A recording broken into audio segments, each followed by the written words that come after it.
Bonjour à tous, ravi de vous retrouver pour cet épisode de Parole d'experts consacré à un point marché de rentrée. Alors le variant Delta du Covid ajoute de l'incertitude à ce trimestre 2021.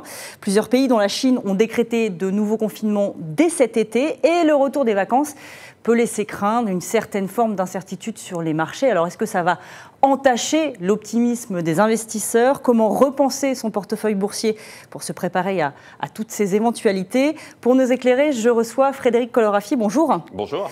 Vous faites partie des équipes de gestion de portefeuille chez LCL. Vous participez également au comité d'investissement. Alors certains investisseurs, Frédéric, s'attendaient à un été, on va le dire, chaotique. Il n'en a rien été. Les marchés ont poursuivi leur progression. Tout à fait. Les marchés ont poursuivi leur rebond, même si on a eu quand même des variations sur certains secteurs. Il faut dire que les résultats des entreprises étaient plutôt de bonne facture. Les attentes sur le deuxième trimestre étaient fortes et on a eu quand même une grande partie des entreprises qui ont relevé leurs perspectives de croissance bénéficiaire. Et vous voyez, au début du mois de septembre, on a des marchés américains qui se retraitent autour de leur plus haut historique. Le marché français, courant de l'été, courant du mois d'août, s'était rapproché de ses plus hauts atteints dans les années 2000. Mais finalement, face à cet environnement qui peut paraître assez calme, il y a quand même un certain nombre de sujets pour les investisseurs. Le premier, c'est la Chine, qui a souhaité réguler davantage son économie. La volonté du gouvernement chinois, c'est de réduire les disparités entre les classes les plus riches et les plus pauvres. Ça se traduit notamment par un tour de vis idéologique avec des impacts sur certains secteurs. Je pense notamment au tutorat éducatif. Mais même plus proche de chez nous, il y a quelques valeurs en France qui ont été impactées par justement toutes ces mesures. Je pense notamment au secteur du luxe qui est dépendant du consommateur chinois. Et puis, il y a un autre sujet qui est très suivi par les investisseurs, c'est toujours la liquidité, l'accommodation monétaire. On a eu un temps fort sur la fin du mois d'août, qui est le sommet de Jackson Hole, donc c'est une réunion des banquiers centraux.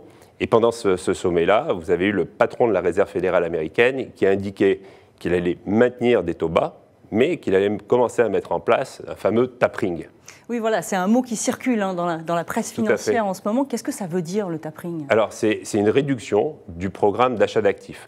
La Réserve fédérale américaine injecte tous les mois des liquidités dans l'économie, et l'idée, c'est de réduire justement ces injections de liquidités dans le temps.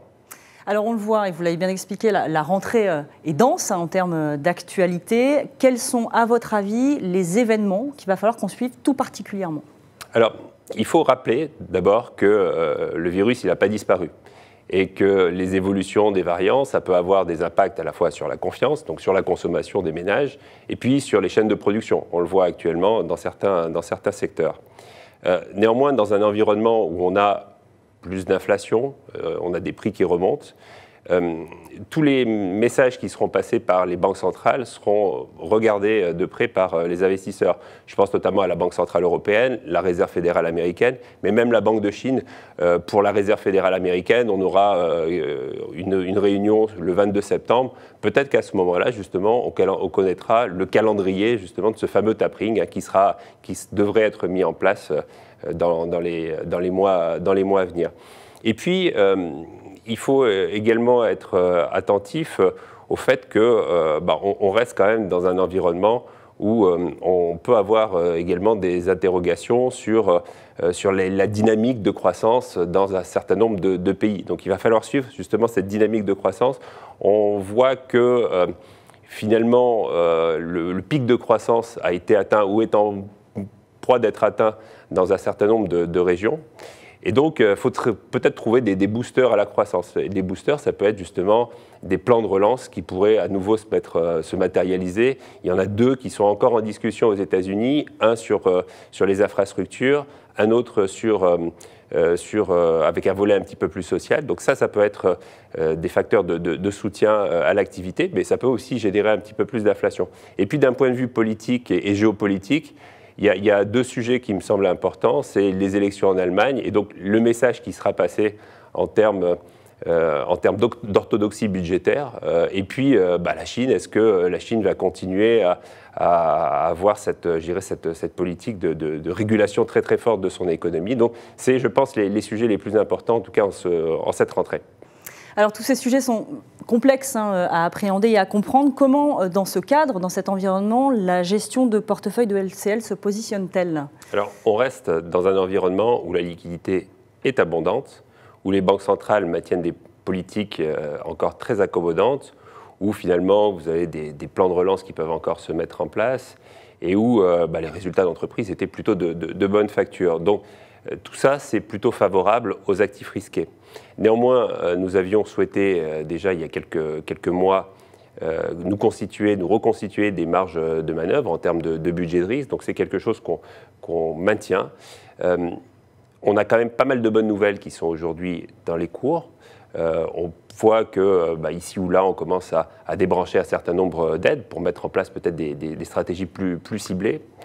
Il faut continuer à avoir des portefeuilles qui sont bien diversifiés, bien équilibrés en termes de zones géographiques, en termes de secteurs, en termes également de style de gestion.